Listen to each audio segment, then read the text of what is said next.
We're going to talk about doing it wrong. We're going to talk about doing it right. We're going to talk about which is which and why you need to listen to an old bloke who likes to jump off things. Uppercut, uppercut, sonic boom! Let's talk about overextending. Overextending is a big problem for you. It's a big problem for me in PUBG Mobile. One of the reasons it's such a big problem is one of the reasons why the game is so much fun. We love to overcome the odds. We love to do well and then keep doing well. It's like the hot hand in basketball. You've shot 3 3-pointers in a row. You feel like you can hit the fourth from anywhere. So you hoist it up from halfway and you don't get the ball anywhere near the ring.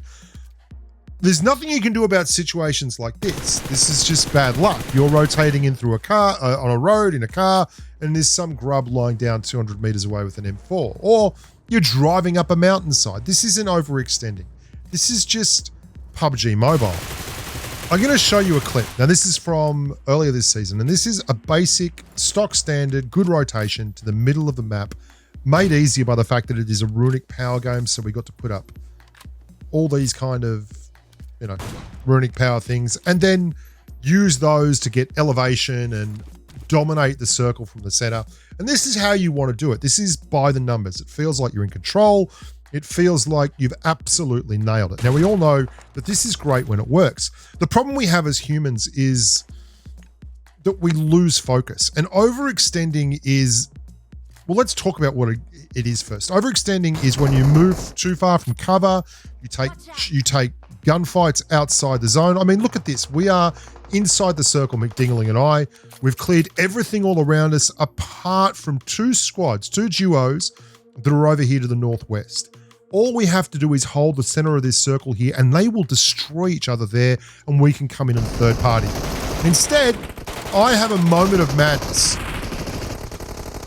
The other duo at the end kills everyone there and knocks me. McDingling has to push up to try and save me, and we come second. And that is snatching defeat from the jaws of victory. And that is overextending. This is even worse. This is a solo versus duos game, again on Miramar, where there are 2 duos to my north who have a direct overlook. I am outside the circle, and it is nearly final circle time. This is a stinging circle, and I'm going to start taking fire from both sides. I only have 50 seconds to clear these guys, get healed up, and get back into the circle across an open field.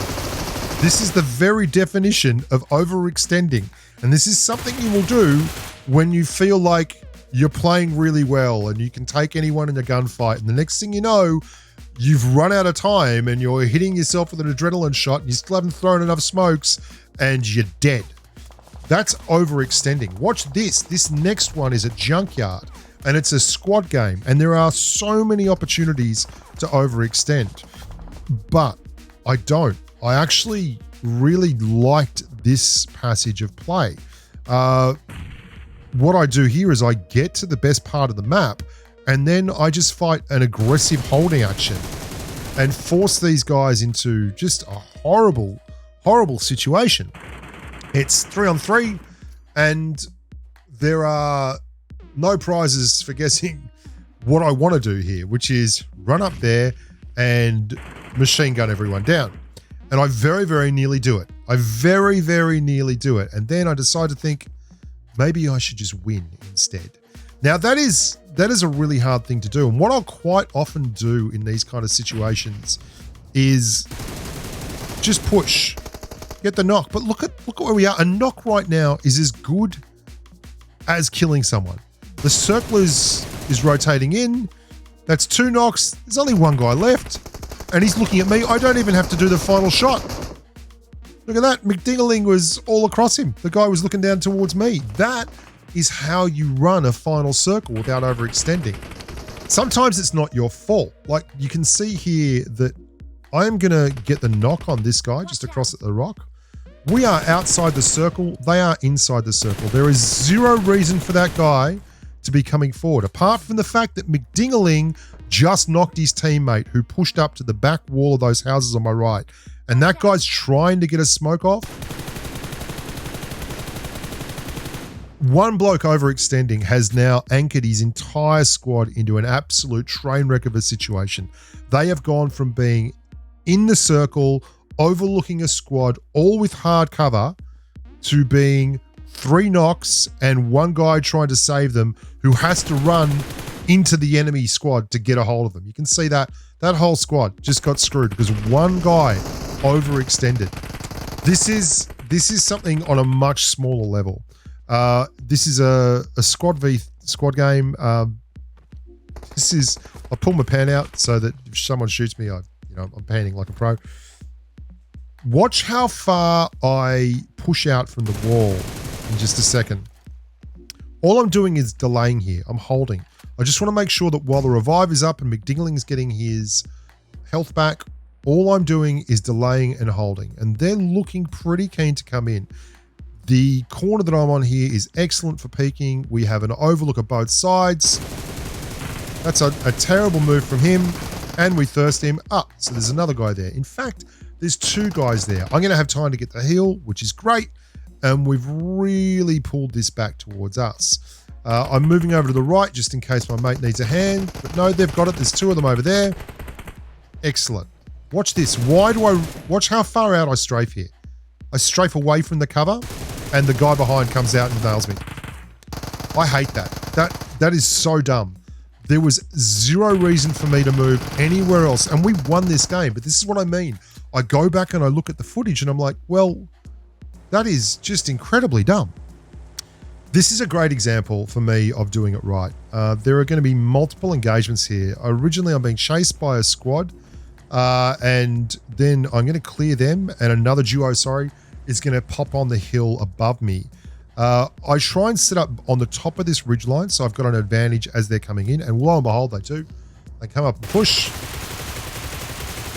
Now I'm going to throw some Grens here, and they are all about just holding them off and letting me maintain an angle that is tremendously positive for me and not so good for them.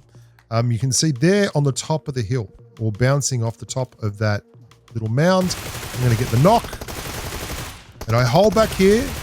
I don't push, because if you push, there's every chance you get that knock, but then you're going to eat the next one, and then I'm just going to let that guy be an anchor around the ankle of the mate in front of me so that he's slowly going to drown. I'm going to let him come back in. We're trying to get the revive sorted. He's still coming in. He can't go to him. That gives me time. There he is. He's got a gren out. Cool. And now I'm happy to go and have a push.